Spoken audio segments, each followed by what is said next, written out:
And tonight, we're going to head down south to Selma, Alabama, where President Obama, politicians, civil rights activists, and people from all walks of life joined together to commemorate the 50th anniversary of Bloody Sunday.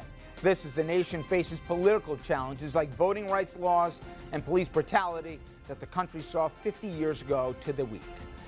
And the GOP comes out ready to take a swing at Hillary Clinton over the email scandal. However, Republicans not the only ones trying to get to the bottom of it all. Sarah Dianne Feinstein, a longtime Clinton supporter, becoming the first Democrat to dive into the debate, asking Clinton to come clean. Plus, a frat under fire for taking part in a racist chant here that was caught on video. We've seen it all. Deaths, binge drinking, sexual abuse, hazing. Are frats and sororities more trouble than they're worth?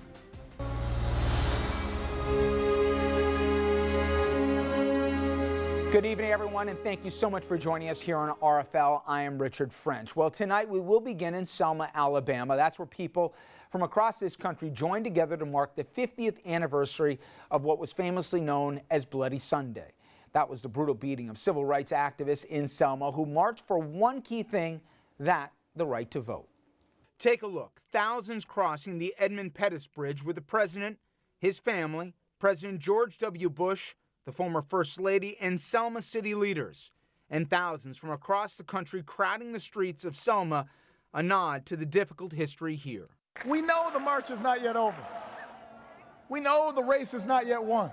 He said Selma is a place where the meaning of America was defined. The Americans who crossed this bridge, they were not physically imposing, but they gave courage to millions. Loving this country requires more than singing its praises or avoiding uncomfortable truths. It requires the occasional disruption, the willingness to speak out for what is right, to shake up the status quo. That's America. On this very bridge, more than 80 demonstrators fighting for black voting rights were beaten down with billy clubs by Alabama police. Congressman John Lewis on that bridge that day in Selma again saying his work continues. Get out there and push and pull until we redeem the soul of America.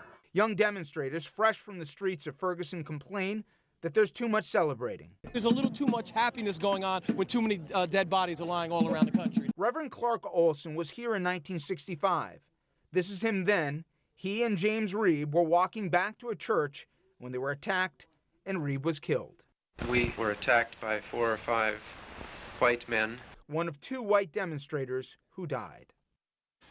Now, Olson says it is a day, of course, he will never forget. Now, I want to put in context to where we are as we remember that day nationally. Now, just as people gathered in Selma to commemorate Bloody Sunday, tragedy, and also talking about the progress that has been made, that we've seen these past 50 years, there has been yet another U.S. city in the grip of growing racial tensions. People in Madison, Wisconsin, they've been taken to the streets in protest after 19-year-old Tony Robinson, an unarmed black teen, was shot and killed by a police officer in Wisconsin. Now, the officer says Robinson tried to attack him. Many highly critical of the officer who has used deadly force before. He shot and killed a man back in 2007, although he was credited as being a hero at the time for that. Community leaders, they're urging protesters to try and show restraint. This is not a black issue. This is not a white issue. This is a humanitarian issue. Don't pass judgment on this young man.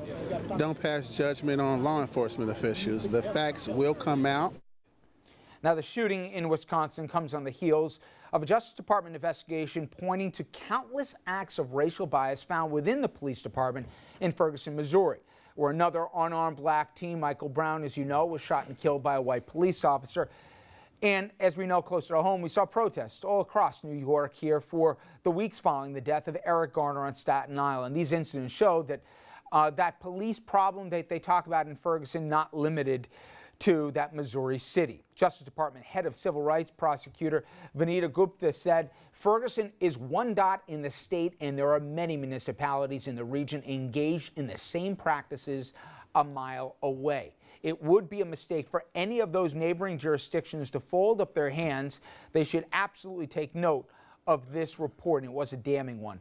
I want to bring in our panel here tonight. Richard Brodsky, a former Democratic New York State Assemblyman, now a senior fellow at Demos, as well as professor at NYU. Dominic Carter, political journalist and author. Brad Gersman, political consultant, founding partner of Gotham Government Relations, and Andrew Whitman, our senior political correspondent.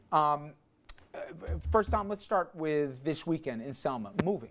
Not just the words, talk about works that is still not finished, but yet, if you think about the scene 50 years ago then and 50 years ago now, a black president, black attorney general, by no means is the fight finished, but it was an interesting historical counterbalance, the then and now.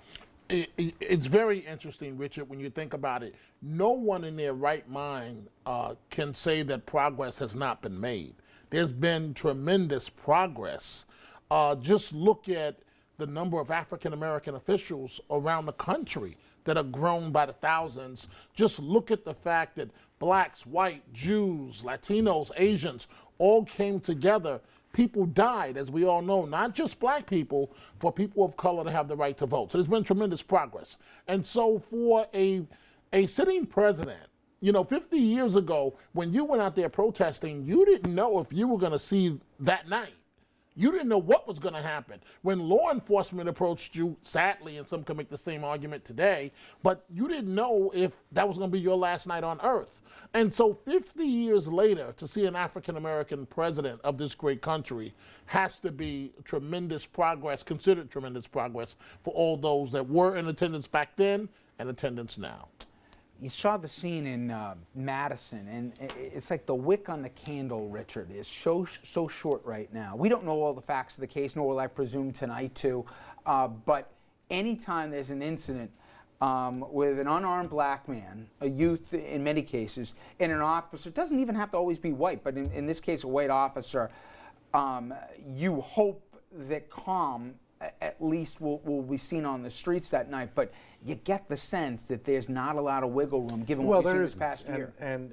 We're in a period of transition, building on the events that Dominic talked about.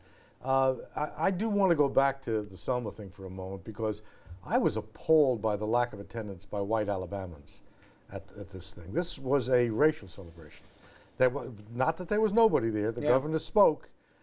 And George W. Bush was there, who marched as well. And signed the Voting Rights Act. Yep. I'm not making partisan or racial comments up more generically than to say that, look, for white Alabama to confront its past is going to take a little bit more effort than I saw last Sunday. And I thought, if nothing else, the president, whatever you think about the issue, in mentioning the struggles of gay Alabamans, to follow on this kind of thing, made it clear that the same arguments used to justify the way black folk were treated are now being used to the states' rights, religious freedom. There were preachers telling you that the Bible endorsed slavery at the time. Putting all that together, I think what the president did was important. It was an important reminder, and if nothing else, it will give people a little more room to work out today's problems than they might otherwise have. And guys, on the idea that, well, that was then and this is now, there's one key element that people were marching for 50 years ago that we've seen a resurrection of sorts, and that has to do with voting rights, and making it harder and harder for primarily minority communities, but poor communities, to get out and vote. And we've seen that, we talked about this, Andrew, the last 2 or 3 election cycles, that there's conscious efforts to try and suppress the vote. Well, and the Supreme Court rolled back part of the Voting Rights Act, and there's been no effort in Congress thus far to try to reverse that decision. But then you get into voter ID laws and other voter restrictions on early voting in some places. We still have prison convicts, ex-convicts who are denied the right to vote in a lot of states. That impacts mostly minority or overwhelmingly minority voters. So there really has been a pushback against voting rights. And at the same time, you're seeing issues where greater voter participation would be an issue. You mentioned the Ferguson report. Ferguson famously has a disproportionate number of white people in city and police hierarchy.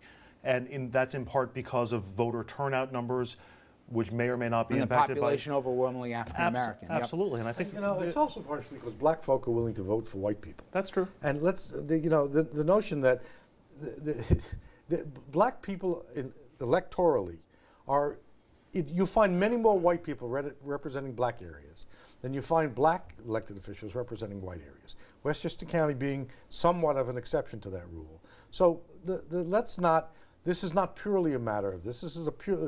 There is less racism in the black community than there is in the white community. That said, though, we've gone backwards in a lot of ways the last 10 years in terms of trying to get more people to vote, right? Oh, absolutely. We have a voting problem in this country, and this is the understatement of the year. Unless it's a presidential election, virtually nobody comes out to vote, and it's destroying the democratic process that was put in place for everybody to have their voices heard. This is something that everyone in politics understands, everyone knows, everyone plans for, and everybody actually decides who's going to run based on this kind of turnout. And when Barack Obama's on the ticket, obviously everybody knows that the minority turn out much more, and so we have an opportunity to change the playing field. But when he's not on this ticket, and a good Democrat's not on the ticket as president leading the way, then everything else falls apart, and Democrats do not come out. Republicans are much better at turning their people out. I want to get on the other side of the break here to a couple bigger stories. One that you obviously been following, that's Hillary's email problem. And if you think it's just, Republicans giving her a hard time, you haven't been paying attention, because a lot of folks, including some Democrats, and by the way, if you listen to the White House, say she's got some splaining to do. Plus, word is that she will soon hit send here on an explanation. We're going to talk about what that might be. And then we'll talk about the subject of Iran and what happened this weekend with a letter Republicans sent out that I think was nothing short of outrageous.